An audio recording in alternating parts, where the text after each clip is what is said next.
listening to a Brain Stew Fresh Fright review.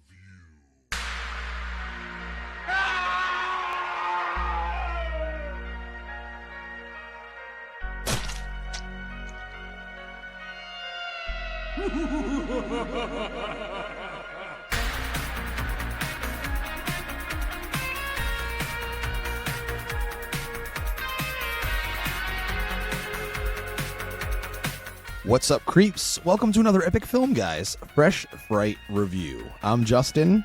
I'm B-Ratty. And this week on the show, we're going to be talking about a return to a franchise that hasn't been around in almost over 20 years. We're talking about Danny Boyle's 28 Years Later.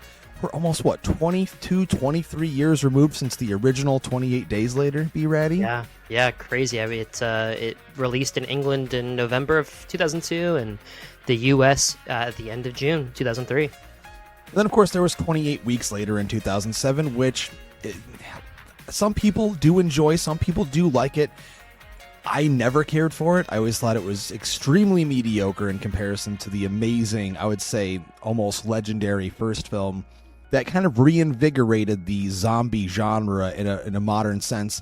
Mm-hmm. And kind of spawned off like a lot of other stuff that ended up like The Walking Dead and all these other things that ended up becoming extremely popular years later. I've always loved the zombie genre. We had done, I think, a couple of years back, a top 5 zombie movies, right? Yep. And you had 28 Days Later on your list. It was number 1. Yep. And I didn't have it on my list because I don't include infected. Well, because you don't like movies. Yeah. I love the original, but I'm just picky about it. Yes, it is a zombie movie, whatever, but I just don't consider it specifically because they're infected. They're not really undead, are they? I mean, they look like it. They're just like, they look like they're on fucking meth. It's a Danny Boyle movie, so of course they look like they're on meth. There's some neckbeard in his mom's basement who has a full list up on his wall of, how deep it goes. Because I would say if you're infected, it's probably killing you, so you are in a sense undead, but it's not in the true sense of like Absolutely. Romero's, Day of the Dead. Yeah, and all you that. are correct. I mean, and there's been so many different iterations and interpretations for the quote-unquote definition of what a zombie is. If you look back to the original films in the 1920s, what a zombie was, it was just a dude walking around with white eyes, all slow and shit. Yeah, he wasn't undead necessarily, but he was kind of spooky. But yeah, so we're here to talk about this. We had the opportunity, thank you to Sony Pictures, to see it early at a press screening, so I'm actually really excited to talk about it. I know a lot of horror fans, this is their most anticipated of the year, and obviously, being almost 20 years in the making to have another sequel, it is pretty wild to see it coming out now, but I'm actually really happy that they decided to do it. They got Alex Garland back writing this thing, they got Danny Boyle back to direct it. Cillian Murphy is a producer. We're going to talk about full spoilers, ladies and gentlemen, so if you don't want this ruined for you, stop listening now. And the first big spoiler is Cillian Murphy is not in this movie. which we all knew. I mean, they announced it after they released that still of that zombie who everybody thought was Cillian Murphy. Dude, I thought it was him too. Like, oh, it's not him. I shit you not. I thought it was him too. I remember maybe like 2 or 3 months ago, they came out and they were like, he won't be in it until the second movie. And there is actual behind the scenes, photos of him on set. I don't know if it was just him producing, but there are photos of him. I don't know if it was when they were shooting stuff for the second one. I have no idea. I haven't looked into that yet. But he is involved, and they are saying that he will likely pop up. This is the beginning of a brand new trilogy, and it shows. But before we get any further into it, if you would do me a favor, B-Ratty, I almost called you Loy Sauce here. It's been so long since you've been on the show. Look at that. My 2 sons, and I'm mixing them up. God damn it. Am I infected here? Just like a real parent. You're calling your kids the wrong name. Oh, my God. My grandmother, when I was growing up, she'd call me my sister's name. I'm like, no, that's not, I'm not Tara. We got called by the dog names, so. But tell our listeners, if they're uninitiated, what 28 Years Later is all about. 28 Years Later is a group of survivors of the rage virus live on a small island, and when one of the group leaves the island on a mission into the mainland, he discovers secrets, wonders, and horrors that have mutated not only the infected, but other survivors. Yeah, that sounds about right. I mean, so this is, 28 years after the rage virus has escaped a medical research laboratory. People are still living in this world, and one group lives on a very small island connected to the mainland. and they've got themselves their own little society there. There's a way for them to get on the mainland if they want to, but otherwise they're pretty safe and held up there with what looks like it reminds me of like a castle, like a castle like a fortress. Yep. And we meet our main characters here, and we have Aaron Taylor Johnson as Jamie, a scavenger, and I love this dude as an actor. I swear to God, he's super underrated in a lot of ways. He just can't catch a break with finding a good character to play. I'm not saying he's very good in this movie, but why B-Ratty is he always playing assholes? Like, I feel like he's like a dick in almost every movie. He's got a face for it, You think so? No, but I think some of his best roles are that, like Nocturnal Animals. He plays a really bad dude in that. He's pure evil in that one, yeah. And I don't know, like you said, I don't know that I would call him a bad dude. There's a lot of nuance and conflict in his character that you find out throughout the movie. Sure. But what he's presented as is trying to make a living, trying to make his way on this island, help his 12-year-old son, learn to be a man and get out there and kill one of the infected. And then you start kind of pulling the thread and finding out that he's cheating on a sick wife. So it's you're right. We went to the bathroom afterwards, and that poor guy in the stall in between us, where we're just like, man, Aaron Taylor Johnson can't catch a break, huh? And then he let out the biggest turd, like dropped the bomb, bro. It was like if you as big of a bomb as Kraven the Hunter was last year. But no, I mean it's he's good in it. I was actually surprised with how little he's in most of this movie. Like he's in the big chunk of the first act, and then second act it really kind of takes a turn away from him, and you get him a little at the end. But overall thoughts, I mean, we talked about it last night. Like, I think it's a really solid entry into a new trilogy. It did enough to keep fans of the original. Like, it still had some shaky cam, some sort of like schizophrenic filming. The score was great. The infected are still terrifying, especially those fucking alphas with those huge dicks. Like, dude, I swear to God, those dicks are like at least a foot long, bro, and they're real. Soft. Yeah, and soft, like, fully soft. Just like I thought it was like his leg. But it was that goddamn big. We're moving in other ways. So kudos to them. But it's I think it still would have held up on its own entry, but knowing that at least another one and hopefully two more coming after it really kind of keeps the momentum going. Yeah, I couldn't agree more. I'll be completely honest. This movie didn't like blow me away in every sense of the term, if you will, but it definitely impressed me. I liked what I saw. It had some really intense stuff to it. I thought the opening was a great way, because it was a flashback scene, to capture that ferocious, like super high speed, crazy shaky cam vibe the original had, just so they could harken back to that and remind fans this is what created this franchise, is this style and this look and this vibe. Then of course, after that flashback, and we jump forward 28 years later, we still get a little bit of that in terms of the style of the filming and cinematography, but it opens itself up much larger. It's not all shaky cam. You get some gorgeous wide shots. There's just a lot to love in terms of the visual look of the film. But it feels like a throwback, but also very fresh in terms of the way the film was presented and filmed. And I liked the opening of the movie, and then right when we jump into the characters that we're going to get to know, I did like the relationship that Jamie has with his son Spike, played by Alfie Williams, who is basically, he's the star of this movie, this young man, Alfie Williams, who's pretty damn good in the movie. And then, of course, his mom, who has some kind of disease that they're trying to figure out. This is causing Spike a lot of issues. He's really sad that his mom's always sick. They don't know if it's going to be something to do with the virus, or if she's just like going crazy, because she's acting like 1 minute she's fine, then the next minute it's almost like a schizophrenic type thing. Well, they do some really cool shots when you're first introduced to like their home life. Jamie and Spike are getting up and getting ready and packing a bag, and then they're eating breakfast and having kind of like a sweet, funny, father-son moment.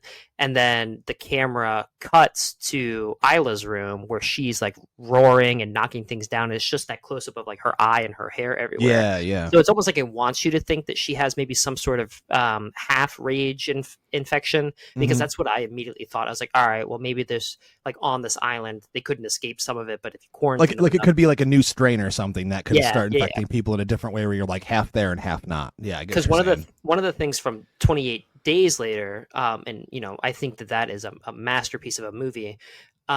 Is I was, you're kind of left at the end of it being like, okay, well, how far does the virus go? Like, is it just England? Is it just mainland England? And then wouldn't at some point these things die out, right?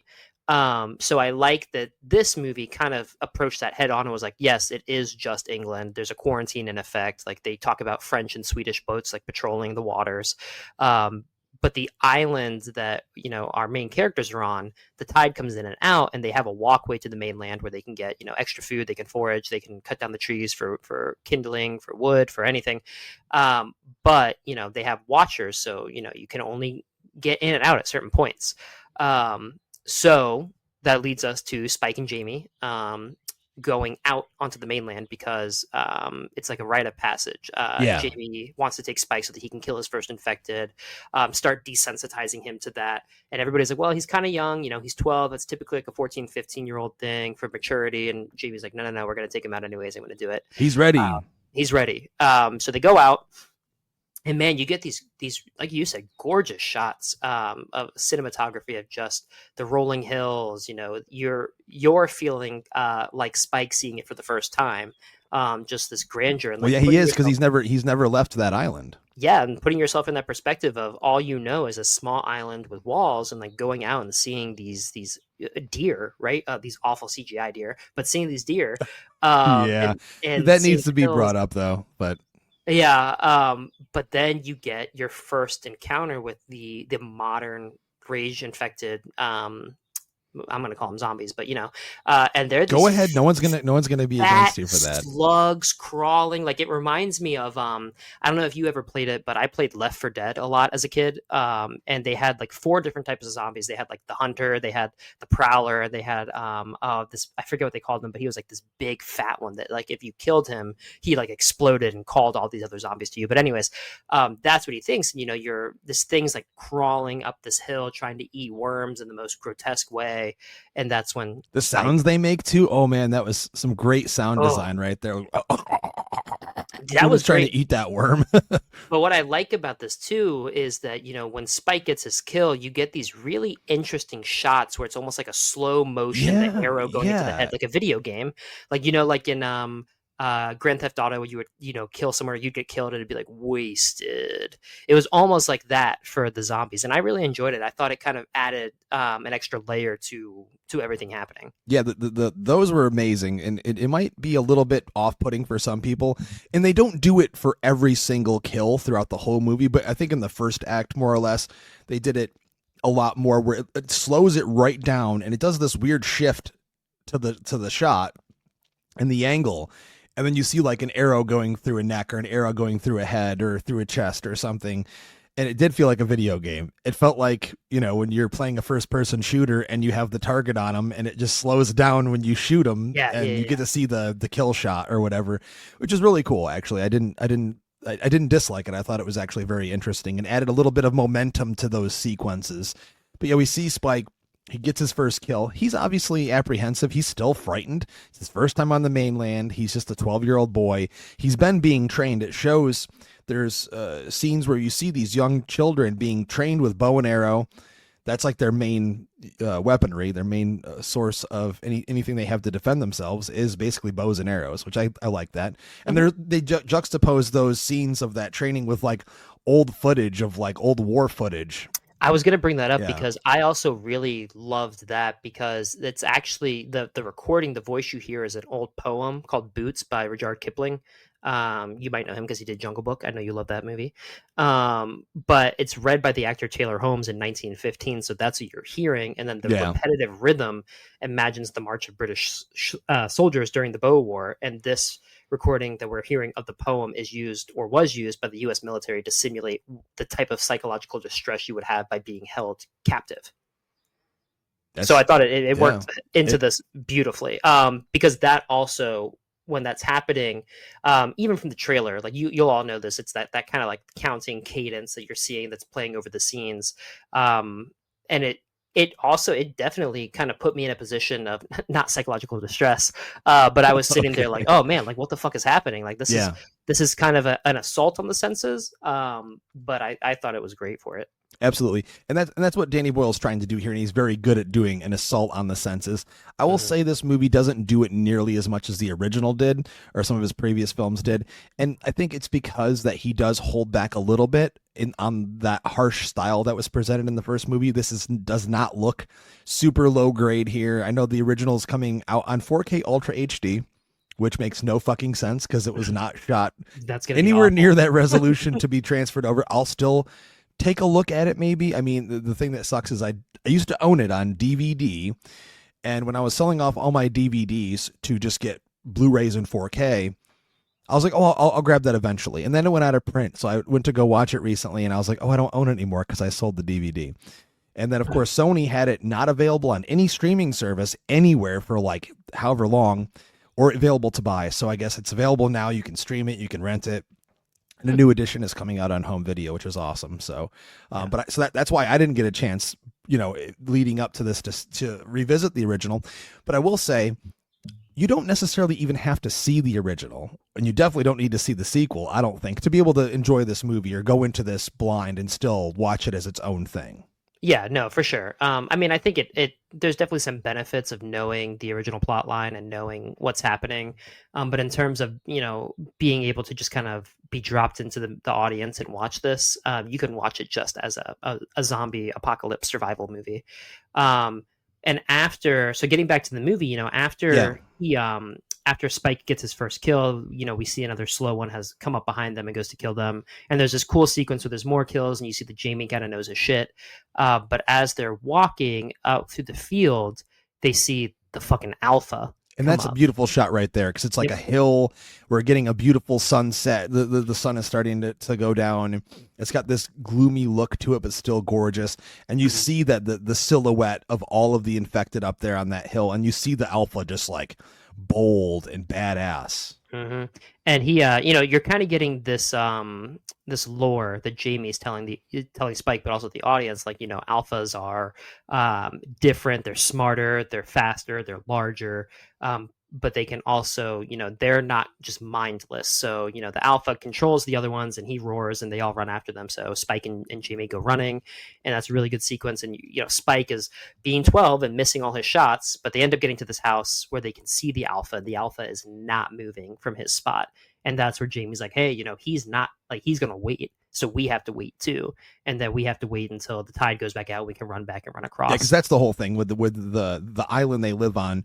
They can only go across that path when the tide is down, but it only happens for a very small period of time. And then that's what helps protect them, is that tide goes up. And obviously, I don't think we see anywhere in this movie where any infected are swimming. We see them running in water, but not swimming. So I think that's what protects them. But they can't go back home, obviously. And without daylight, it makes it even more dangerous for them to try to travel and then, try to wade through water and all that. Yeah. So then they do. I mean, the morning comes, the building's starting to collapse, which is going to alert all the infected. So they make a run for it. And like the tide is just starting to recede. So, they're running, and then they think they're okay because they're laughing. They're like, oh man, you got through your first time. And that fucking Alpha is just sprinting like the dude from Get Out behind them. Like he is just arms at his side, great running form. Dick swinging about a half a mile. Almost Tom Cruise level running form. Almost. Yeah. And then, he catches up to them. The people who are watching the tower end up helping dispatch him just in time. And then there's the celebration. Jamie's getting drunk. Spike's having some drinks. But then we see Spike find his dad, fucking Rosie, over in the corner.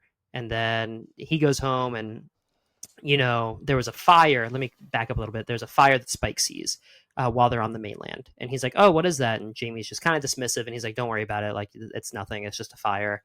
And so, Spike starts asking Sam, who's this older gentleman who's watching over Isla while everybody else is out. Yeah, I kind of wondered, And- like, he seemed grandfatherly to me, but Yeah, he's not the grandfather because the grandfather we know is dead. Yeah. So Yeah. So then, he's like, oh, there's a doctor who is on, who used to be a doctor when everything was fine. But he started going, he doesn't say he's going insane. He's just like, he's out there. And then Spike is like, oh shit, like I could, my mom needs a doctor because we don't know what's wrong with her. So maybe, we could do something. So then when, the next morning Jamie gets home, you're finding out more and more about Isla. Like her memory loss issues are a big thing, so she keeps forgetting things, but then she keeps raging out. So finally Spike confronts Jamie about Dr. Kelson, and he's like, I think we should take mom to see Dr. Kelson. And Jamie's like, no, Dr. Kelson is a crazy man. we get a cool flashback. We get a cool flashback of all these like hundreds of bodies, lined up on grass, and Dr. Kelson with a mask on is burning the bodies and waving for the kids to come down. It wasn't as creepy as I was hoping it would be. Yeah. It gave more of this. I think it only reinforced the idea that what the kids saw was not actually what they assumed was happening. But then you get back to it later. So then what ends up happening is Spike starts puts something on fire to distract everybody the next day, and him and his mom go running off into the mainland to try to find Dr. Kelson. And that's where you get kind of like the heart of this story. Absolutely. And one thing that I was super excited when Danny Boyle and Alex Garland were coming back to this was you knew you were going to get a very well written and well directed story.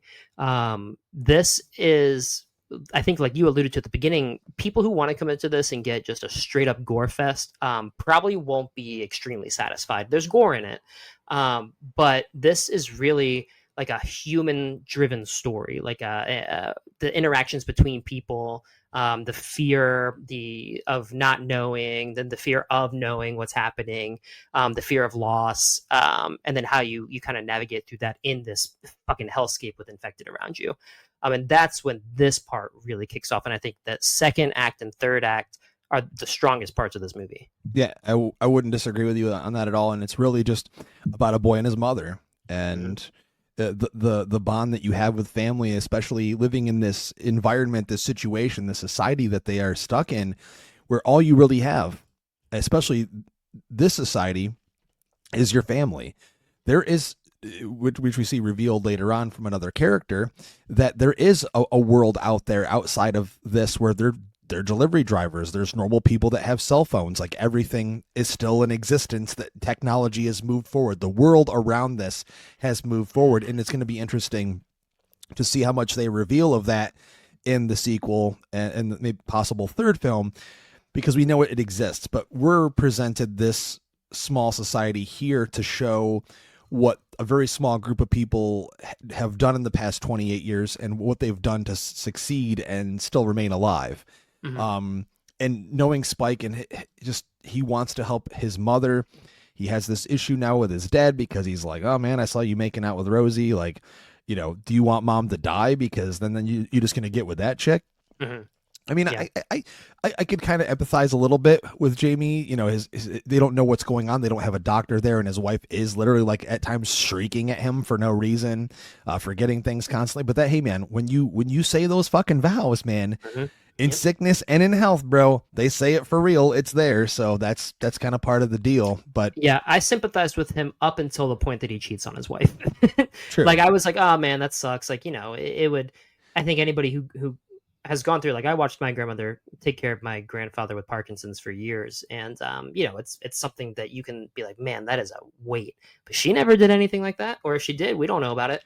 Well, yeah, I mean, I think it's I think suggested that this has been an ongoing thing. Yeah. Because she looks at him in the crowd when they're leaving to go onto the mainland earlier in the film. She gives him this look, and I was like, okay, well, that's what's going on there. I think it's also a really good story of how, in Spike's case, society, forces kids to grow up super fast.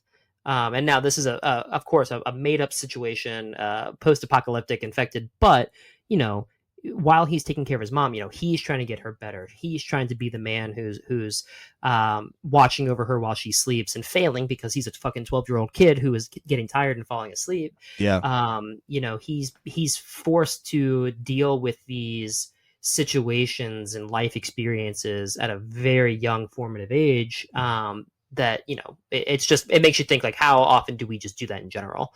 But while they're out there, you do get some more fodder for the infected. It turns out there's a group of, I believe he said Swedish soldiers military, who were military, who their boat while they were on patrol hit a rock and sunk, so they had to swim onto the mainland, and all but one of them are killed. So we get an awesome action sequence there where they're like getting chased and they're trying to shoot at the infected, and it just goes back to show the impact and how crazy these infected are, that they're just like running through these dudes, and they got military gear on and the assault rifles, and it's not even holding them down, dude. Like, they're killing some of them, but they're like getting right through.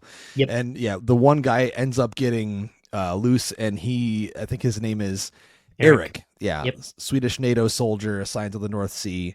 Then he's stuck there, but he's the one that kind of conveys to Isla and Spike that he's got a phone, talking about, I should have been a delivery driver instead of joining the military. And I love it gets a little old, but like the fish out of water where like Spike's like, what's that? Yep. What's this thing? What's that? Like, he doesn't know anything about technology, a TV or a phone or anything like that. You'd think that they would have told him, though, because his parents lived in an era where there was still television and phones and stuff. But maybe, I mean, they did, but you got to think, if you're basing this in 2002, I mean, internet was still pretty fucking archaic.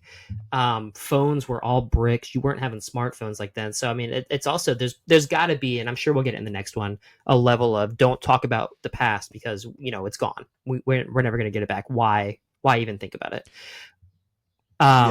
But the funny fucking part of this all is when Eric is showing Spike pictures of his girlfriend before his phone dies. Oh my god! She's just like Instagram duck face, like way over the top model, fillers. And Spike is like, lips. "What's wrong with her face?" and Eric's like, "There's nothing wrong with her face. She's what the gorgeous." fuck are you talking about? She's gorgeous, And then he's like, "That's what it looks like when someone gets stung by a bee or something." And I was like, I just laughed. So the whole crowd laughed. It was great.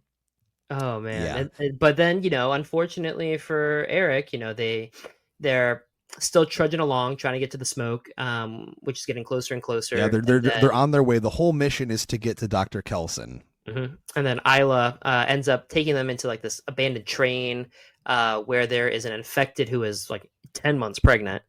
Dude, this is one of the most gross. Dude, as a horror fan, got to break this out. You're gonna get some gross out shit, and this is one of those scenes where like an infected is all disgusting and greasy and like shrieking, and then like you're seeing a baby being born right in front of you out of this disgusting thing. Yeah, which I get what they were going for here, but I was very confused by the part where Isla and the infected like join hands while she's giving birth. And I know it's supposed to probably say like, hey, there's still some humanity. There's still some humanity. Yeah, absolutely. There is not. I see these things run. Like, there is no humanity in that. I think in that moment though, that naturalistic moment of motherhood and like childbirth, I think that's a little bit different. But I mean, I don't know. They are for all intents and purposes turned into almost like animals. Mm-hmm. The way they operate, you see them like splashing around in a creek, like rinsing themselves off, the way they run towards their prey, the way they rip apart a fucking deer. They're like carnivores, man. They're like, like a wolf would be in the woods, or a tiger or something. Yeah. And then so she gives birth to this baby that looks to be completely uninfected, which is, definitely tying into the next movie somehow. But then poor Eric, the alpha, shows up, kills him, just fucking rips his head and spinal cord Dick from his swinging body. Everywhere. It almost slapped him right in the mouth, dude. I was like, oh my god, is that the spine? And I said, oh no, that's his dick. It's that and then fucking long. He's about to, really kill Spike and Isla, and then he gets shot by a dart by our fucking shredded Ray Fiennes. God damn it, dude. I turned to you when he shows up. I'm like, I've been waiting the whole movie for him to show up, and he does not disappoint. Nope. He is probably aside from Spike himself, my favorite character in the movie. He just brings gravitas to every role, even as small as he is as a character in this movie. And I think it was an extremely necessary character to have. He adds even more humanity to the film itself as well. But Wonderful performance. Love that he says he covers himself in what, iodine or something. What is it? I forget, but something, because he's like, I think it's iodine because it's all red and shit. So he looks like he's wearing war paint or something. But he's like, it kind of deflects the infected, like it puts him off or something for them to see him. Yeah. And he has, which you see on the poster, this massive tower of skulls, which it looks creepy and would probably frighten some of the people that are still alive that would see it. But it's actually like a monument to those that have died. Mm-hmm. Yeah, it's got an actual like, I wouldn't call it sweet, but it's got a very heartfelt meaning that I think the trailer kind of misleads you purposefully. But while they're there, Spike tells him like, hey, my mom is sick, there's something wrong with her, I need you to check her out.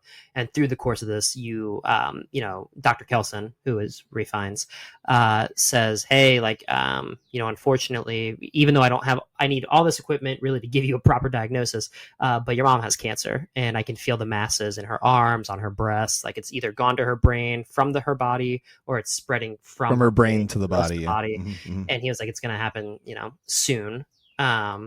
And Spike, as any 12-year-old would do, or even just any adult, starts freaking out, spazzing out, crying, holding his mom. And then Isla and Dr. Kelson make some eye contact, and Dr. Kelson fucking darts Spike to calm him down with like morphine, I think, and leaves the baby with him. And then him and Isla go walking off. And he comes back with Isla's skull. Yeah.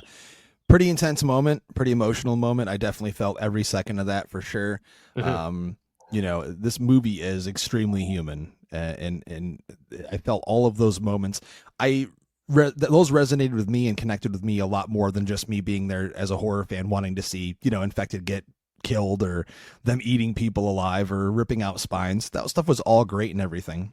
Right. But I think that's like the most important thing, I think, in the original too, is just the human characters and how you connect with them and what they're going through, and you visualizing in your head what it would be like to be them in that situation. Any good zombie movie, that's the main goal, to do that. Yes, we want the blood, we want the gore, we want the scary shit. There's some intense stuff here, and there's a couple of good jump scares, but I think the intensity is there just to heighten the human element for sure, at least in my opinion. No, I agree. I think and even with that original one, like I just said it, but when Brendan Gleeson's character in 28 Days Later gets that drop of blood into his eye and turns, like, you're like, man, fuck, like I wanted him to survive. He's so kind, he's so nice, he's so caring to everybody and protective, and you instantly feel like everybody's pain in that situation. Same with this one, you can feel Spike's pain for his mom. Like all he has wanted to do is get his mom, like understand why his mom's this way, and then try to fix her. And some things you just can't fix, like some things that's nature. It's like Dr. Kelson says, there are many types of death, right? So then afterwards, I felt like things kind of sped up after this. Like you get these really soft, drawn out, tender moments, which work well. But then after this, it's really just Spike and the baby running back to the island, and Spike leaves the baby in a basket with a note, and you're getting this note read over some other scenes that are kind of setting up the next movie, where Spike has decided to stay on the mainland. He's like, I'm not ready to come home. Like, don't come look for me. Please don't try to find me. Like, I need to be out here and figure it out. And then you get one of the weirdest, greatest, fucking zaniest scenes. Holy shit. Fucking Sir Jimmy Crystal is the character's name, but it's played by Jack O'Connell, who just played Remick in Sinners. Who was amazing in that. Completely different role. But he's amazing in this too. I fucking jumped out of my seat in excitement for this. But he's like, there's a wall, and poor Spike has been trying to make his fucking fish, and then has to drop it and run because infected are chasing him, and he kills one or two with his arrow. And then Jimmy comes up and he's like, hey, that's pretty good, but I think there's a lot more coming. You mind if we help out? And all of a sudden there's like 6 people with like scraggly hair and like tracksuits. They're all wearing different colored tracksuits, and they're wearing like gold fucking chains around their neck. They look like Beastie Boys from 1986, dude. They have for real. The weirdest. They have like nunchucks. They have golf clubs. So they just dispatched like maybe 10, 15 infected. And then Jimmy introduces himself, and he's like, oh, I think we can be friends. And you find out that Jimmy is the child from the opening scene that watched his whole family get killed by infected and escaped. So yeah. Great circle there, circling around for the story and characters. and a very satisfying ending, because you think like, okay, well, we got this superhuman moment and very emotional that resonates and really connects with you on a personal level. Okay, the movie's going to end. He's going to deliver the baby, and he's just going to be out. I thought the movie was going to just end with him like sitting there with the fish, and it was going to go black. The next thing you know, this awesome action sequence happens where they're doing flips and shit, and like spinning in the air, and like fucking heavy metal music is playing. It's great. It's so great, and it's like an amazing way to end the movie. I think it just heightened everything, and it was a great crowd pleasing moment to like leave you with that. And that's basically the movie. Yeah. And I we kind of went through the whole thing, which we don't always do, but just to give it a little bit of an indication on what the movie is, because it's pretty cut and dry. There's not much else that really happens, but it's all really strong character stuff throughout the movie. I thought everyone involved was very good. Like I said earlier on, the cast in general, our main cast, everyone is solid. Even Aaron Taylor Johnson, who's good in everything. Jodie Comer, who plays Isla.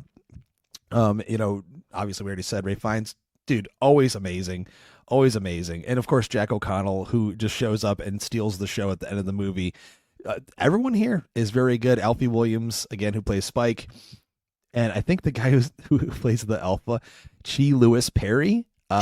Give that man a medal, dude. He look at his publicity photo. He looks like he has a big dick just from looking at his face. Okay, so you can get that big dick energy just from that fucking photo. But all good cast all the way around the movie.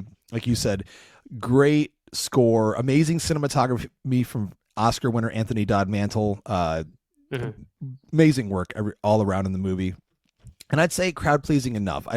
I think it's a great way to introduce a new series of films, and there's so much more you could do with these. People know they watch The Walking Dead for how many seasons that shit was on for, many seasons after most people stopped watching. But when you're dealing with a post-apocalyptic world, and we know already at the end of this movie, there are parts of the world that are actually just operating as, normal people are still out there doing regular jobs. I can't wait to see what's going to happen with that and where the story is going to go from here. Yeah, no, I think it only goes up from here. And correct me if I'm wrong, this was shot all on iPhone, right? I think some of it was shot on iPhone. I don't think all of it was shot on iPhone, but I could be wrong there. I did see that the photo that Danny Boyle shared where like they had this rack that had like 20 iPhones on it, so they could have, and it would like curve around at different angles so they could get any angle that they wanted to. Oh, here we go. It says primarily shot. On the iPhone So I knew there. I mean, obviously, you can see some of those amazing, beautiful, sweeping wide shots that Mantle did. Those aren't on an iPhone. You can tell that. But a lot of the close-up stuff, hey, I mean, there are a lot of filmmakers out there start with just using their phone. It used to be the same thing as guys back in the '60s getting those tiny little cameras for Christmas, and then they'd shoot little stop motion films, and now you just have an iPhone in your pocket. Anyone can make a movie. It's possible. And this movie obviously you have veterans like Danny Boyle and Alex Garland and everyone we mentioned, involved, but inspiration for the young filmmaker. There it is. I think we're here for final thoughts and trash it or treasure it. B-Ratty, what do you got, my friend? Oh man, well, I don't think it's any surprise that I'm going to treasure this one, but for me, boom, it was really refreshing to see this more emotional drama angle taken with this one. And not to say that there isn't plenty of action, there is really good gore, and I think it's just a little more strategically placed, like that's not the main reason this movie is going to succeed. The reason it's going to succeed is because it's building a really cool world that we've already kind of wondered about for a while, and now we're getting those answers, but it's also building characters who you want to see when you feel invested in. Like, I feel invested in Spike's journey. I want to see what happens. Even though Jimmy was only in it for 5 minutes at the end, I want to know how that's going to pan out in the second one. And I think the second one has Nia DaCosta as director. And correct me if I'm wrong, but Garland returned to write it, but Boyle's not back. That's right. I'm pretty sure. And I'm excited for that one. Like, I think that it's going to be very cool to see where this goes. But for this movie on its own, I think it's a win. And I think that it is, a zombie genre that really hasn't done well over the last couple of years. It's nice to see a new energy about it. And I really hope that it continues that. Yeah, absolutely. I'm going to follow with you. It felt fresh to me. We've been there, we've done that, but it had a fresh feel and a fresh vibe to it that really made me enjoy it a lot. Great character work, everything I've already said, performances, cinematography. You know, again, this movie's not scary. I wouldn't say it's scary. But it does have some good jumps and jolts, and it's got some great action sequences. I think people are going to enjoy it. It had a $60 million budget, so I don't think with the brand recognition it's going to have any problem at all when it gets released this week. It's getting released this week, way before all the big things that come out next month, like the Fantastic Fours, the Jurassic Worlds, and the Supermans. Mm-hmm. So it has the advantage for that. I think it'll do just fine. A lot of fans have been waiting literally over 20 years for another one of these things, and I think they're going to be in for a real treat. I think they're going to, for the most part, I'm hoping, at least for me, I walked out satisfied enough. Like I said, it's not as good as the first one, right, in the same way, but you can't really do the first one again 20 years later. It has to be something new and fresh and different, and I like the character-driven approach a lot. Even though the first one had that, I just felt like they focused in on that a lot stronger here. So they doubled down on it. Yeah, yep. They definitely did. So that's it, ladies and gentlemen, for this Fresh Fright review of 28 Years Later. Thanks for checking out the episode. If it's your first time, thanks for listening. And if you're a longtime listener, thanks for sticking with us for all these years. God damn it, we love you so much. We are available on every single podcatcher known to man, and at Epic Film Guys on social media, on every social media platform. But until next time, I am Justin. And I am B-Ratty. And as we always like to say, we ask you to keep it creepy.